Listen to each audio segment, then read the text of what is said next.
دریا خان مری سے update share کریں گے۔ شارٹ سرکٹ کے باعث درزی کی دکان میں آگ بھڑک اٹھی۔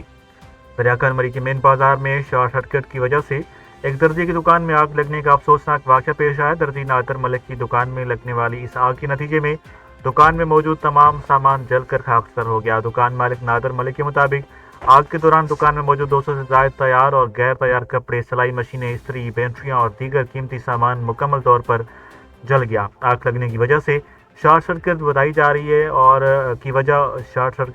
ہے جبکہ بتایا جاتا ہے کہ جو مکمل طور پر سامان تھا وہ جل چکا ہے۔ واقعے کے بعد مقامی انتظامیہ اور فائر بریگیڈ کو بھی اطلاع دی گئی، لیکن فائر بریگیڈ کے پہنچنے تک آگ نے سب کچھ جلا کر راکھ کر دیا۔ متاثرہ خاندان نے حکومت اور فلاحی اداروں سے مدد کی اپیل کی ہے تاکہ وہ دوبارہ سے اپنے روزگار کا آغاز کر سکیں۔